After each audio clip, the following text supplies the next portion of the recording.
This video is part of our series on supply and demand. By the end of this video, you'll be able to discuss shifts to the demand curve, both verbally and using a graph.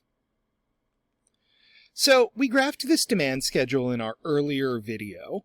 If it doesn't look familiar, go back and watch the demand video. This is building on that one. When we're creating a demand curve, we're making a pretty important assumption. That's what we call the ceteris paribus assumption, or if you have a good Latin accent, you might say ceteris paribus. I did not grow up speaking Latin. Latin is not a language that I have a great deal of facility with. If you did grow up speaking Latin, boy, I'd love to have that discussion with you. It raises more questions than it answers, really. But it means all other things being equal. That means we only worry about one change at a time. Don't try to game out what else is going to happen. Demand curves are affected by willingness to purchase, which is what you want, ability to purchase, which are what resources you have, the prices of related goods, which we talked about in an earlier video, and the size or composition of the population. Those are our good old demographics and what economists sometimes call market composition.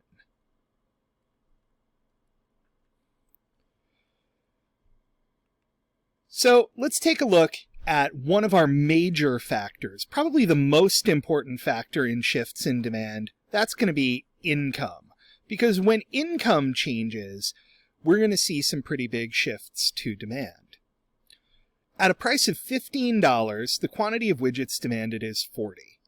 In order to find that, we just go up to our point where our price is 15, trace that over to our demand curve, and drop down and see that that falls to our 40 quantity point. The demand curve shows what happens if the price changes. So if we have a higher or a lower price, we'll move along the demand curve. If the price changes,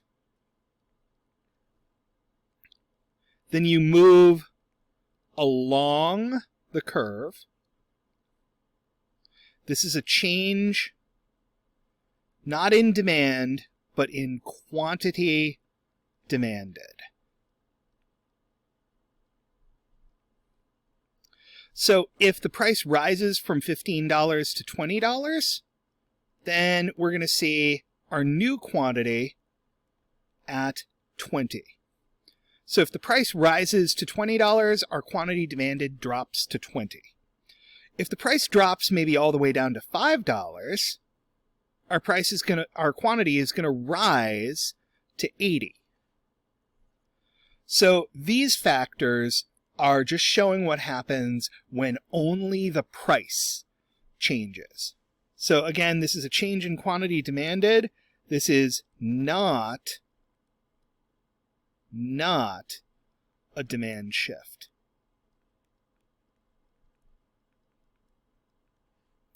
So let's talk about what some demand shifters actually would be.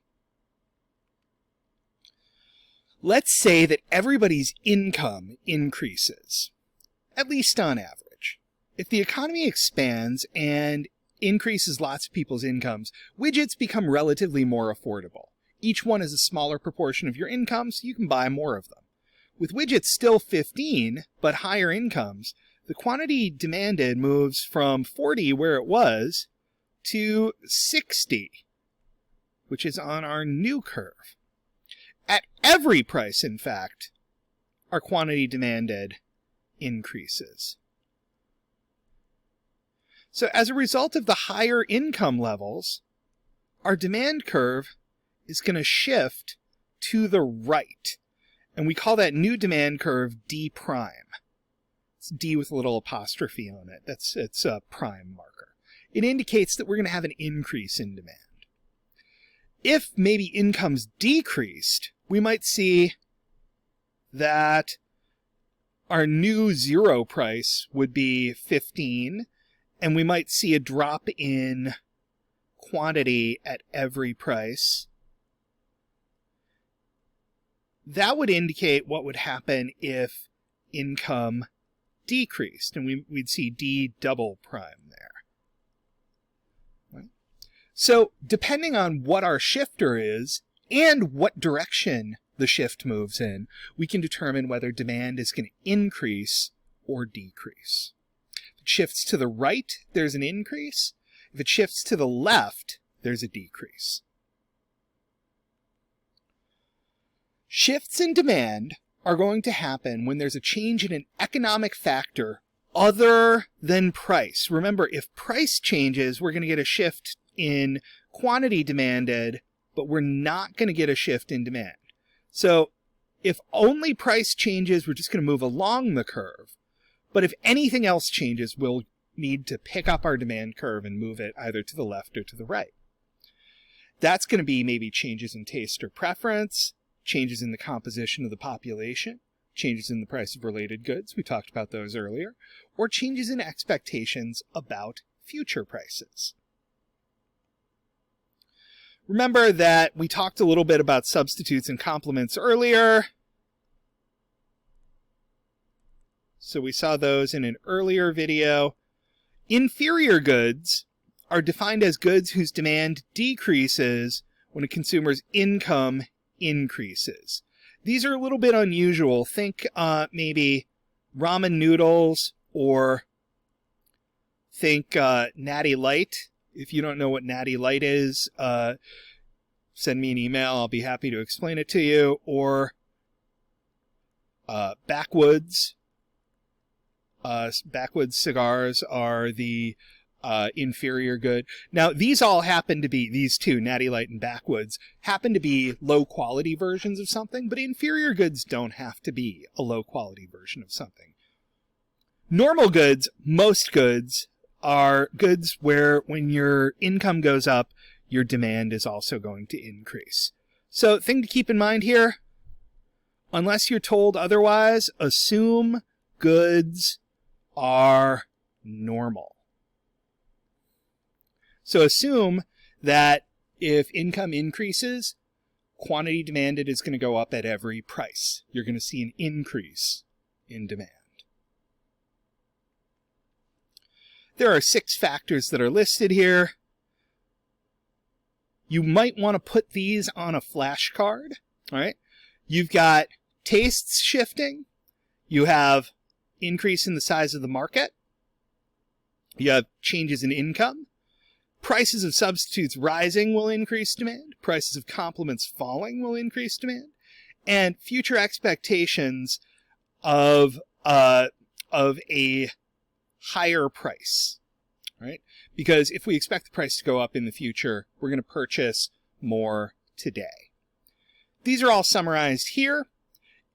Keep in mind here, I gave you what will increase demand, right? The opposite will decrease demand. So a drop in income, a taste shift away from consumption, the price of a complement rising, the price of a substitute falling, number of buyers falling, or the expectation that the price will fall in the future. So as a quick review, what are the factors that are going to cause a shift in the demand curve and why? And how do you draw a demand curve? And how do you graphically represent changes in demand?